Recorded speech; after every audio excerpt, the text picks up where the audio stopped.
Hello student, हम पढ़ रहे थे 1857 की रेवोल्यूशंस और इसमें हम वो लीडर्स पढ़ रहे थे जिन्होंने इस क्रांति में भाग लिया, मेन रोल अदा किया। वैसे तो नॉर्थ भारत की जनता भी इसमें साथ थी और इसमें ज़्यादातर सिपाहियों ने ये स्टार्ट किया था। तो सिपाही, मुगल बादशाह और जमींदार और जो नवाब थे, राजे थे, वो उनमें शामिल थे। लेकिन कुछ राजाओं ने अंग्रेजों का साथ दिया इस विद्रोह को दबाने के लिए। The British were greatly out numbers by the rebel forces. British जो थे वो बहुत सारे जो रिबेल फोर्सेस थी, विद्रोह करने वाली शक्तियां थी, उनके द्वारा मारे गए। They were defeat in a number of battle. बहुत सारे युद्धों में उनकी हार भी हुई। This convinced the people that the rule of the British had collapsed for good and gave them the confidence to take plunge and join the rebellion. इससे लोगों में एक नया कॉन्फिडेंस आया कि जो ब्रिटिश गवर्नमेंट है उसको यहाँ से चला जाना या उनके राज्य को गिरा देना ही हमारे देश के लिए सबसे अच्छी चीज होगी। उनमें कॉन्फिडेंस आ गया और उन्होंने भी विद्रोह में वो शामिल हो गए। A situation of widespread population rebellion developed in the region of Awadh in particular. पर अवध को आपको जानते ही, अवध का छीनना जो है एक लूट मानी गई थी और अवध के जो सैनिक थे वो बेरोजगार हो गए थे क्योंकि उन्हें हटा दिया गया था। तो अवध में ज्यादा से ज्यादा लोग साथ आए विद्रोहियों के। On 6th August 1857, we find a telegram sent by Lieutenant Colonel Taylor to his commander-in-chief expressing the fear felt by the British. 6 अगस्त 1857 को एक टेलीग्राम लिखा था। टेलीग्राम प्रणाली शुरू की थी अंग्रेजों ने भारत में, जिसके द्वारा जो लेटर वो बहुत जल्दी पहुंच जाता था जहां जाना था।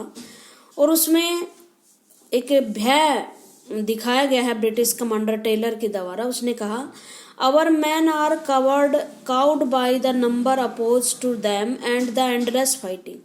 हमारे बहुत सारे आदमी मर रहे हैं इस लड़ाई में और ये लड़ाई ऐसी दिख रही है कि कभी खत्म नहीं होगी। Every village is held against us.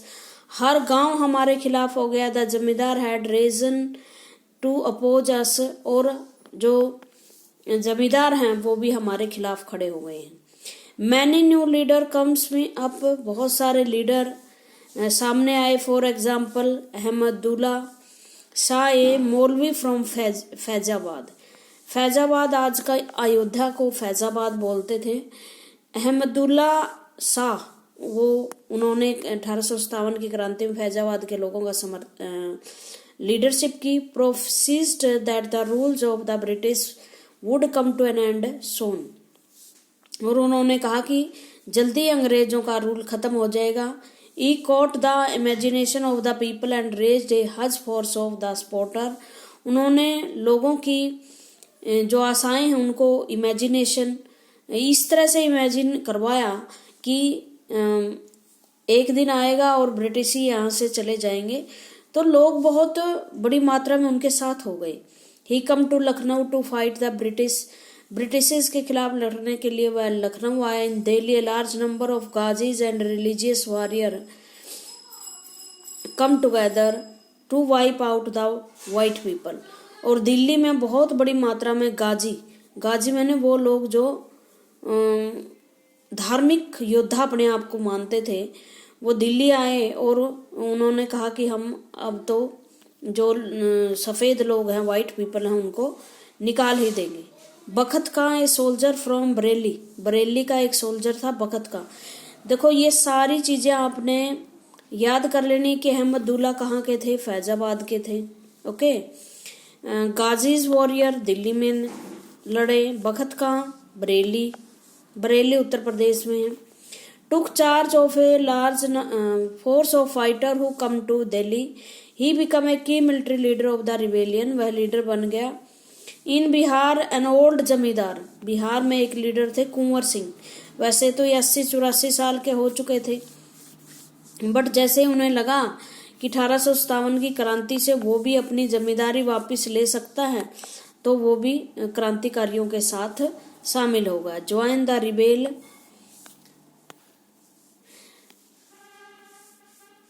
स्पॉय and battle with the British for many months, और कई महीनों तक लड़ता रहा। अंत में वो उसने अपने आप को ही गंगा मैया के अंदर डुबो लिया था।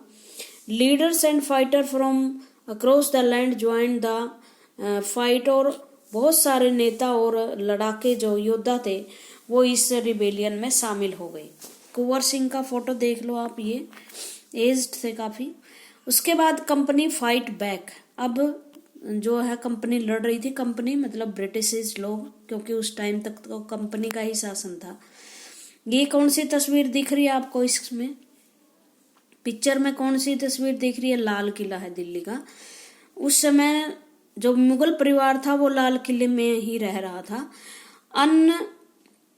Unnerved by the scale of the upheaval, the company decided to repress the revolt with all its might. और अंग्रेजों ने भी पूरी शक्ति के साथ इस विद्रोह को, इस मूवमेंट को दबाने की कोशिश की, और इस तरह से लाल किले पर अटैक किया उन्होंने, दिल्ली के लाल किले पर। It brought reinforcement from England, England से उन्हें मदद मिल रही थी। ये लड़ाई दिखाई दे रही है ना।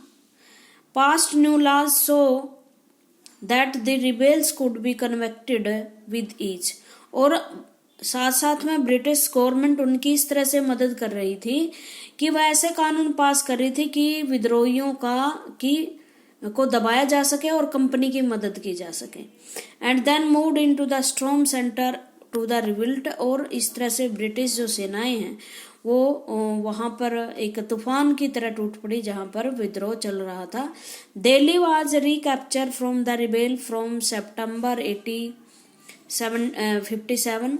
सितंबर 1857 में दिल्ली को पुनः अंग्रेजों द्वारा प्राप्त कर लिया गया। बहादुर शाह जफर को गिरफ्तार कर लिया गया और उसको रंगून भेज दिया। लाइफ इम्प्रिजनमेंट दी गई उसको। लाइफ इम्प्रिजनमेंट का मतलब होता है उम्र कैद दी गई। And his wife Begum Hazrat Mahal were sent to the prison of Rangoon. उसकी जो बेगम थी और बहादुर शाह जफर थे उनको रंगून, जो बर्मा की राजधानी थी, म्यांमार वर्तमान में बर्मा का नाम है, वहां भेज दिया था। In October 1859 Bahadur Shah Zafar died in Rangoon jail in November 62। 1862 में उनकी डेथ हो गई थी। उनके बेटों को एक्सक्यूट कर दिया गया था, मार दिया गया था, और उसके बाद कोई ऐसा नहीं बचा था कि वो मुगल साम्राज्य की गद्दी का वारिस अपने आप को साबित कर सके। ठीक है। The British force initially found it difficult to break through the heavy fortification in Delhi. On 3 September 1857, reinforcement arrived.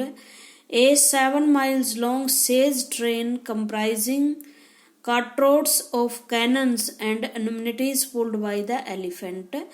मतलब ये तोप लाई गई और लाल किले को कैप्चर किया गया दोबारा से अंग्रेजों के द्वारा। उसके बाद है last Mughal emperor Bahadur Shah Zafar was try to court and sentence. ये मैंने आपको बता दिया था। उसके बाद है रिकैप्चर। जैसे ही दिल्ली हुई तो लोगों के हौसले थोड़े से डाउन हो गए। The recapture of Delhi however did not means that the rebellion died down after that. People continue to resist and battle of British. Delhi का टूटने का ये मतलब नहीं था कि लोगों ने विद्रोह करना बंद कर दिया, मूवमेंट अभी तक चल रही थी। The British had to fight for 2 years to suppress the massive force of popular rebellion. लगभग 2 साल तक ये युद्ध चलता रहा। कोई एक दिन की कहानी नहीं थी, कभी किसी में कभी किसी में, ये युद्ध चलते रहे। Lucknow was taken in March 58। Lucknow को मार्च 58 में अंग्रेजों को दोबारा से कैप्चर कर लिया गया। रानी Lakshmibai was defeated and killed in June 1858। जून 1858 में रानी लक्ष्मीबाई मारी गई। ए सिमिलर शहीद हो गई।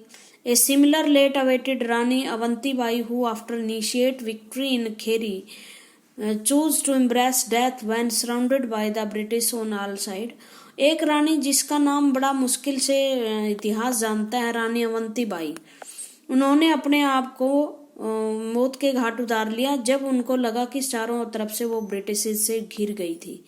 खेरी एक जगह है वहां पर। Tatya Tope escape to the jungle to central India. Tatya Tope जंगलों में भाग गए और ये बताया जाता है कि उन्हीं के किसी मित्र या जानकार ने अंग्रेजों को उनका पता दे दिया, वो पकड़े गए और उनको मार दिया गया। Tatya Tope escaped continue to fight a guerrilla war. Guerrilla war चलता रहा with the supports of many tribal and peasant leader. बहुत सारे आदिवासियों और किसानों के साथ वो गुरिल्ला वार लड़ते रहे। गुरिल्ला वार का मतलब होता है पहाड़ियों में छिपकर अटैक करना। जैसे ही दुश्मन थोड़ा सा ढीला दिखाई दे उस पर अटैक करना, अटैक करके फिर पहाड़ियों में छुप जाना, आमने सामने की वार ना करना, ये होती है गुरिल्ला वार। और उसके बाद वो अप्रैल 59 में पकड़े गए और उनको फांसी दी गई थी। ये तात्या टोपे की तस्वीर है। Just as victories against the British had earlier encouraged rebellion, the defeat of rebel forces encouraged desertions. The British also tried their best to win back the loyalty of the people. जैसे ही युद्ध खत्म हुआ, अंग्रेज विजय हो गए और अब क्या हुआ, जो ब्रिटिश हैं उन्होंने कोशिश की कि दोबारा से लोगों की वफादारी प्राप्त की जा सके।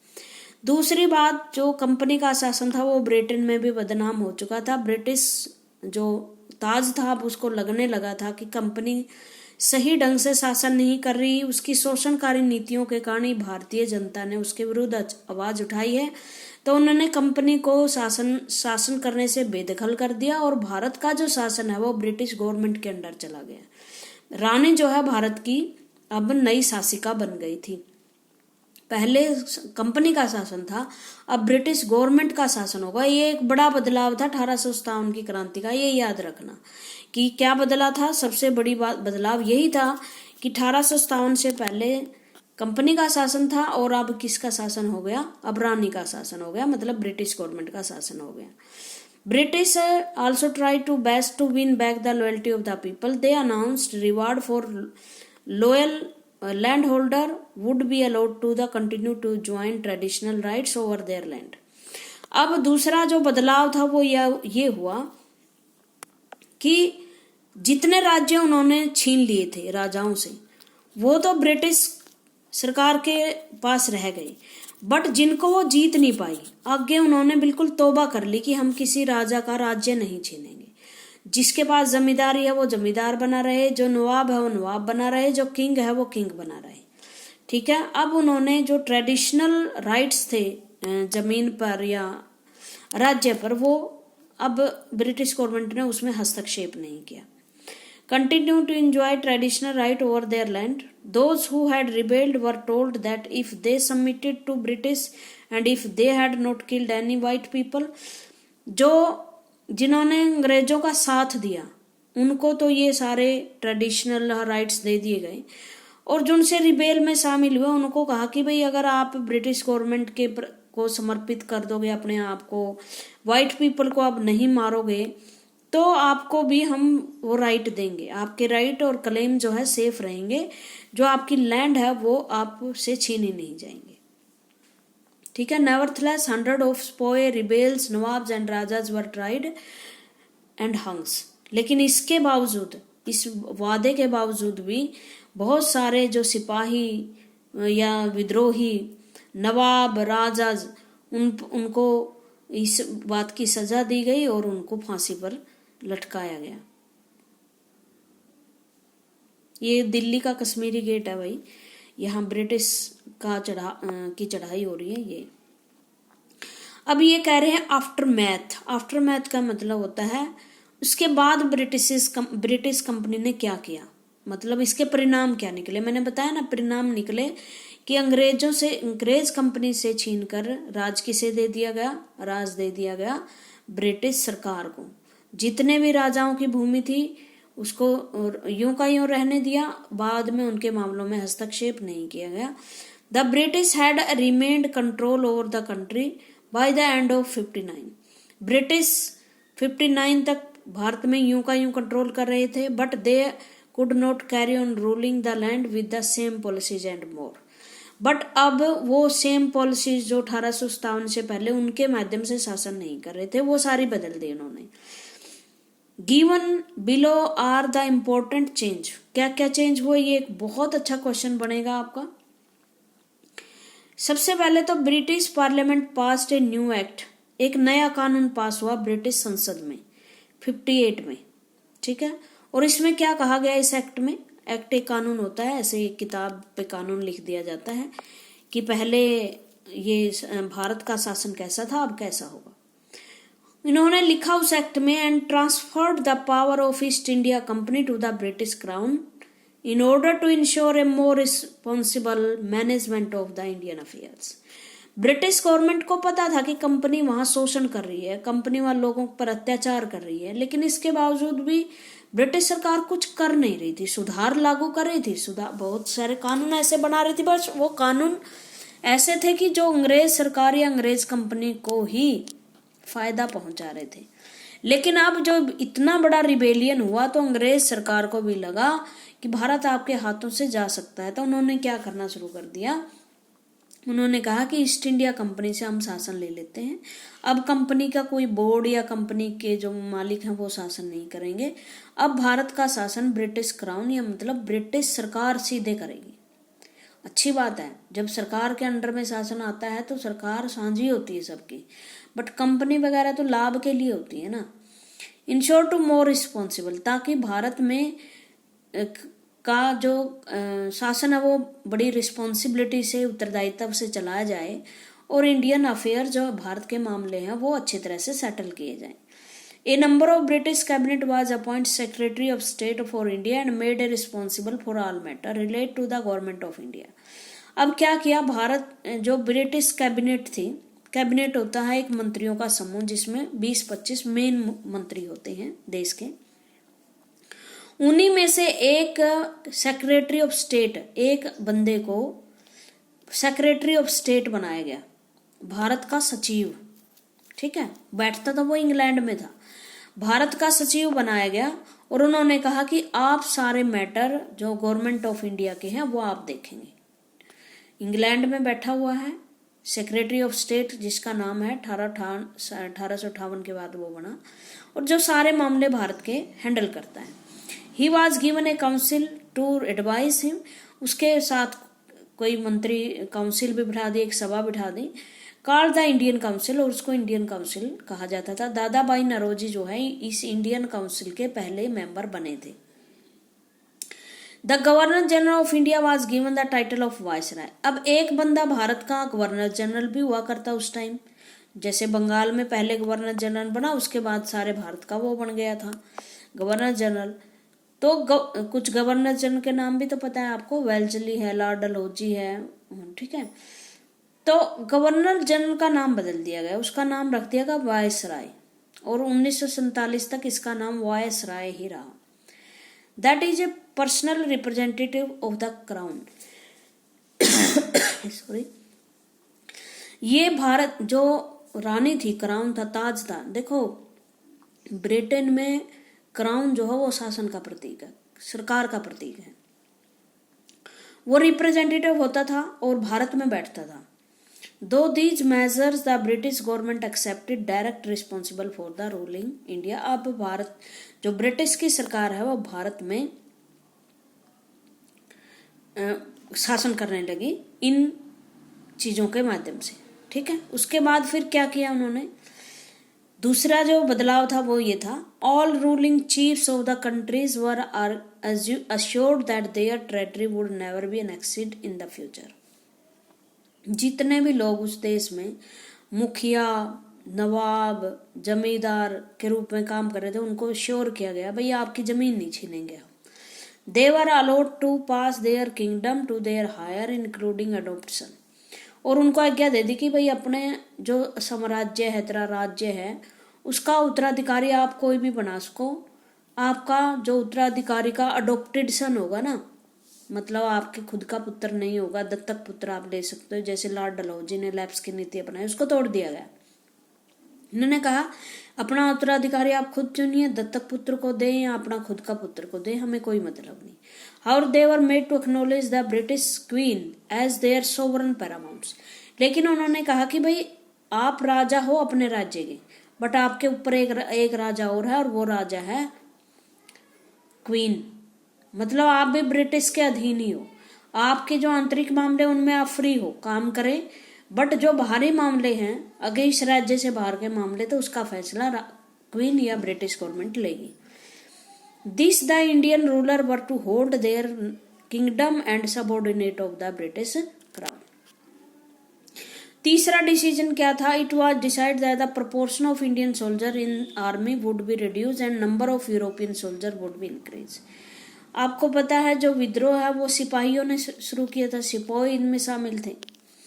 अब ब्रिटिश समझ गए थे कि भाई ज्यादा अगर भारतीय फौज में रहेंगे तो उनकी लॉयल्टी कभी भी अपने देश के प्रति जागृत हो सकती है, हो सकता है कि वो ब्रिटिश की वफादारी को त्याग दें, और इस तरह का विद्रोह हुआ तो क्या होगा, अब आगे सफल हो गया तो हम यहाँ रह नहीं पाएंगे। तो उन्होंने जो सेना थी उसमें यूरोपियन की संख्या बढ़ा दी और भारतीयों की संख्या घटा दी। It was also decide that instead of recruiting soldier from Awadh, Bihar, central India and south India, more soldier would be recruited from among the Gorkha, Sikh and Pathans. ये गोरखा, सिख और पठान हो सकता है कि इन्होंने अंग्रेजों को 1857 की क्रांति में सहयोग किया था। तो उन्होंने कहा कि जो उत्तर भारत के लोग हम उनको शामिल नहीं करेंगे, वो वफादारी के काबिल नहीं है। हम गोरखा, सिख और पठान, गोरखे आते हैं नेपाल से, अभी नेपाल के साथ हमारे संबंध बिगड़े हुए थे, तो गोरखा की अभी भी टुकड़ियां हैं हमारी सेना में, तो वो थोड़ी सी मुश्किल में थी कि क्या किया जाए इनका। सिख और पठान भी भर्ती करने लगे वो। उसके बाद चौथा जो परिवर्तन था वो ये था, the land and poverty of Muslim were confiscated on a large scale and they were treated with suspicion and hostility। क्योंकि ज्यादातर देखो 1857 तक बहुत सारे मुस्लिम जमींदार और राजे नवाब हुआ करते थे, क्योंकि मुगलों का शासन था और हमारे यहाँ मुस्लिम शासन लंबे समय तक रहा, तो वो पावरफुल लोग थे मुस्लिम उस टाइम। उनकी जमीनें छीन ली गई, उनके साथ शंका और बुरा व्यवहार किया गया। The British believe that they were responsible for rebellion, और उनको ये माना गया ब्रिटिश के द्वारा कि इन्होंने विद्रोह करवाया है, तो उनको एक तरह से उनका तुष्टीकरण किया गया, उनकी जमीनें छीनी जाने लगी, उनके साथ दुर्व्यवहार किया गया। पांचवा था, the British decide to respect the customary religious and social practice of the people of India. इससे 1857 से पहले आपने पढ़ा कि बहुत सारी कुप्रथाओं के विरुद्ध अंग्रेजों ने कानून बनाए। कानून तो ठीक थे, बहुत बढ़िया थे, बनाने भी चाहिए थे, बट भारतीय सोसाइटी ने उसे एक्सेप्ट ही नहीं किया कि आप हमारे सोशल, धार्मिक और सामाजिक मामलों में हस्तक्षेप कर रहे हैं, तो हम नहीं मानेंगे। अब ब्रिटिश को समझ में आ गई कि चाहे आप अच्छे कानून बनाओ तो भी भारतीय जो समाज है उसे एक्सेप्ट करने के लिए अभी तैयार नहीं है, तो उन्होंने ये इंटरफेयर करने छोड़ दिए। सिक्स था, policies were made to protect landlords and zamindar are given them security of rights over their land. ऐसे कानून बनाए गए जिससे जमींदारों की और लैंडलॉर्ड्स की जमीन ना छीनी जा सके। A new phase of history begin, और उसके बाद 1857 की क्रांति के बाद हमारे यहाँ एक नया फेज शुरू हो गया। ये वो स्थान है, भर लेना, बहुत इंपॉर्टेंट, जहाँ पर विद्रोह हुए। सियालकोट में, लाहौर में, जलंधर में, फिरोजपुर, और ये तो आपको पता ही सारे पंजाब के इलाके हैं। उसके बाद रोहतक, दिल्ली, बुलंदशहर, अलीगढ़, मैनपुरी, लखनऊ, कानपुर, झांसी, नसीराबाद, सहारनपुर, मेरठ, सारा उत्तर भारत ही शामिल है इसमें। मुरादाबाद, बरेली, सीतापुर, फतेहगढ़, बहरीच, गोंडा, फैजापुर, सुल्तान, प्रतापगढ़, ये तो सारी यूपी आ गई भाई, ठीक है। ये तो देश थे। आप देखोगे साउथ में कोई किसी तरह की हलचल नहीं है, वेस्ट में कोई हलचल नहीं है विद्रोह की, ईस्ट में कुछ नहीं है। जो मध्य भारत था वही इसमें शामिल था। ठीक है, तो ये आपका पूरा हो गया है चैप्टर, रिवीजन कर लेना। Thank you very much.